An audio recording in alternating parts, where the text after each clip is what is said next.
Spectrograms are, there's one of my favorite, most user-friendly sociometric devices. It's a spectrogram. It goes anywhere. It goes into schools, businesses, boardrooms, work situations. Basically, I like to say 100% here, 0% there. I find, and 50 here. I find that the easiest.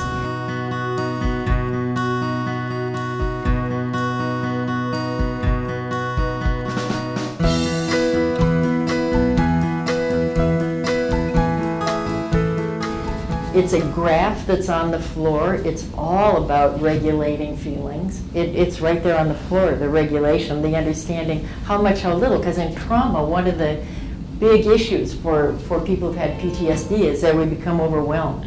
So feeling gets triggered, and then we get overwhelmed with the largeness of the feeling. And part of recovery from that is just to learn how much am I feeling at any given time, what am I feeling, how much of it am I feeling, how do I put it into words so that I can bring my thinking mind on board, and that feeling limbic mind can start to gain some order. Because in trauma, what happens is the thinking mind, when we're very, very scared, the thinking mind shuts down, and the feeling, sensing self goes into high gear, which is the fight-flight.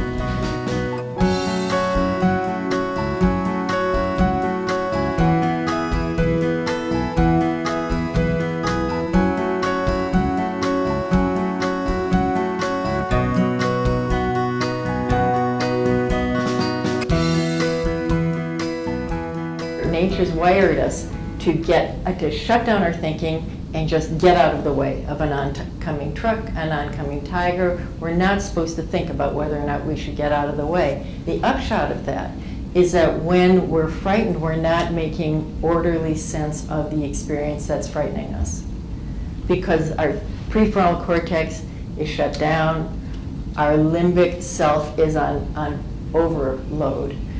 So the healing of this model is simple.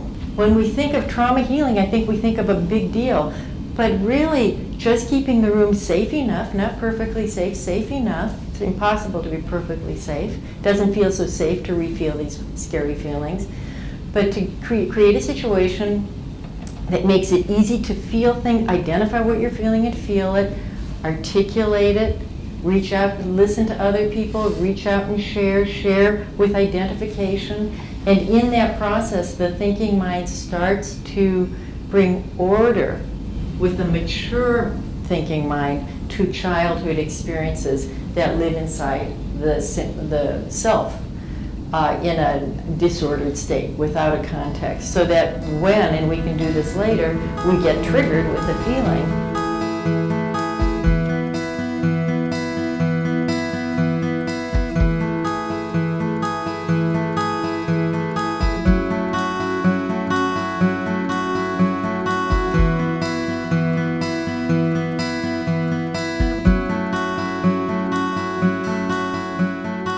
we get overwhelmed, but we start to think, how much of it am I feeling, so that I can move to this middle line and not have to shut it down in order to manage it. In other words, we don't do the dance of going from overwhelmed to shutting down, to overwhelmed to shutting down. We can start to bring some understanding, regulation, and articulation to what we're feeling and share it with others. So 100%, 0%, 50, and once again we're integrating grief literature, grief research with a sociometric device. How much, if you have a loss that's come up for you, some sort of grief issue in these warm-ups, in these last exercises, related to that, how much sadness might you still be feeling? In sociometry, we can't lie, right? You have to locate yourself somewhere. And the denial, the tendency to deny, is dealt with so seamlessly, because where you're standing is where you're standing. I'm pretty sad and angry. My aunt passed away last week, and she was 11 years younger than my mom, and my mom is old, and dealing with this wonderful woman who passed away, and dealing with my mother grieving, and not allowing me to grieve, because I really loved this woman. She was there for me more than my mom. So I'm in a double bind because not only is this woman important for me to grieve, but I can't grieve her for a repetitive thing because I have to take care of my mother's feelings first. That's true. So it puts me in like a kind of an emotional and psychological gridlock. That's true. Yeah? Yes. Okay. Don't wear it if it doesn't feel right. I think I've been feeling a lot of grief lately, really over the loss of myself. I'm becoming more and more aware of how disconnected from myself I have been. Probably still I am. And like this interior loneliness that I feel.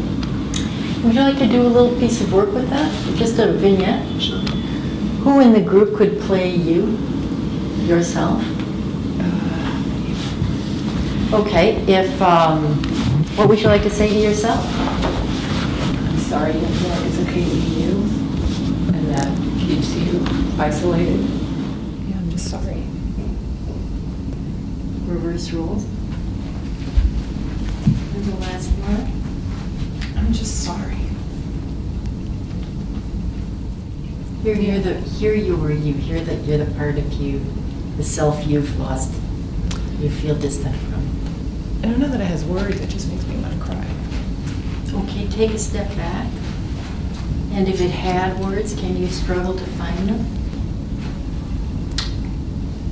I don't know if it has words. This part of me is frozen. Yes. This part of me froze and couldn't form words even. Right. Yeah. I haven't really found this part of me yet to warm her up enough to know what I'm feeling when I'm here. Correct that if it's wrong. So, if this part of you, this numb part, could speak, what would she say? It feels dangerous to not be numb. Can you tell this part of you, the adult part, why it feels dangerous? It's not going to be met with anything. It's going to be met with ridicule, shame, anger, criticism. So it's safer to just stay in this place. Because if I expose myself here and I'm met with all that, then I'll start to feel. I don't even know. And I would shut down even more. It would just hurt too much. Yeah. To open this part of me and have the hope that I might be seen here or helped here, and to gain. Yeah, it feels like I'd be blindsided somehow. What would that look like? Well, like that, hoping, trying to trust, and then having that be shattered, I think.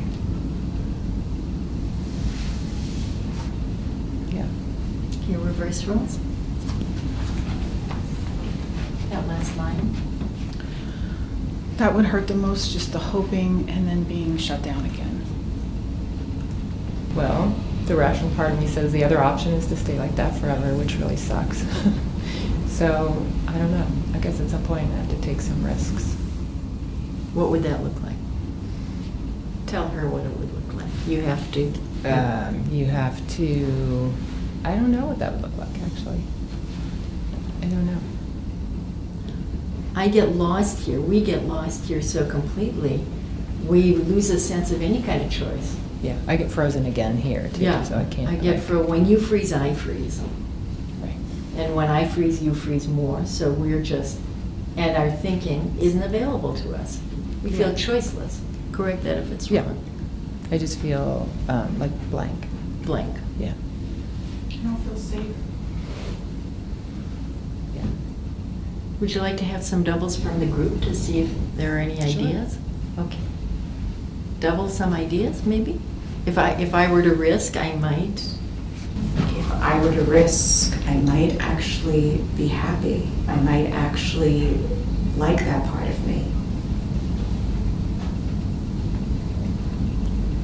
If I were to risk, I might be so terrified by it that I would just never want to do it again, and then I'd prove everything to myself. I was right all the time, and then I'd have to make this an absolutely permanent state of being.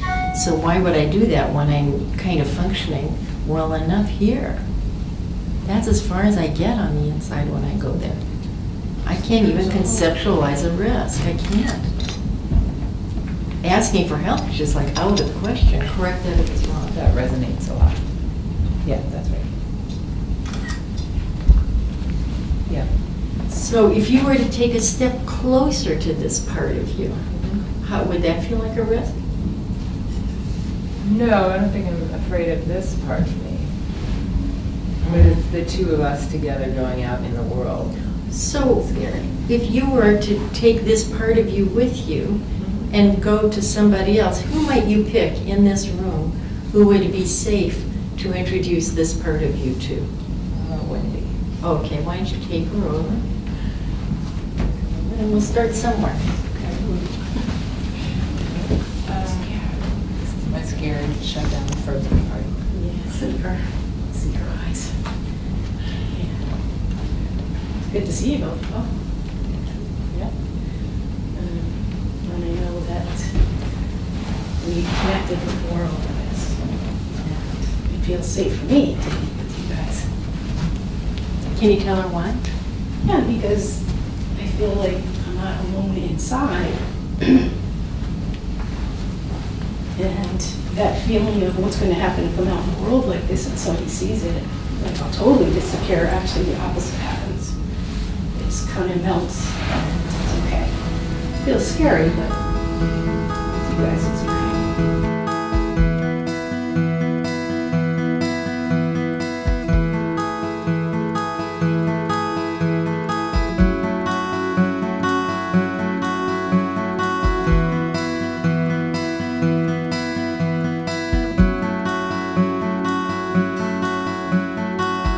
So by choosing you, I'm choosing a part of me that I see in you. Mm-hmm. So it kind of makes it better for both of us. I think so. Right? So the part of me that's frozen actually can choose. And I can even choose somebody else who's got the same issue. Yeah.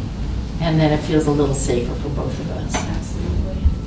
Correct? Okay. One more choice, one more person you could introduce this part of yourself to? Little girl stuff.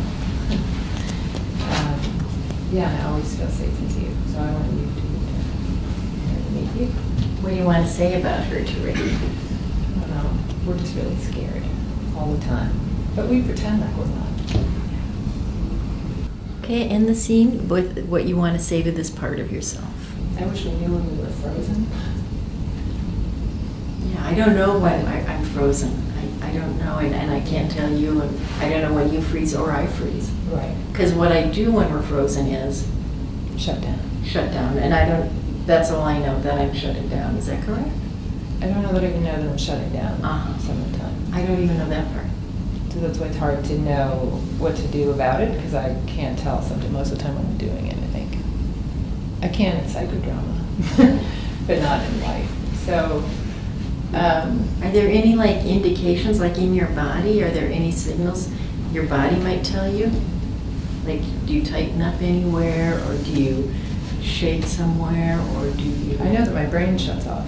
Okay. Like I get that feeling like something just come down under me. Okay. On the wall. So that might be one indicator. Right. And when that happens, you can guess that you're frozen, and maybe what could you do to? Unfreeze. Well, Yeah. I think just identifying it in and of Yeah. itself would be helpful. Sure. So when I can see myself doing that. Yeah, if I can recognize myself doing that, then I could know I was shutting down, then I can ask myself what I'm shutting down about, then maybe I could address it. Beautiful. Yeah. Thank you. Back up on the spectrogram.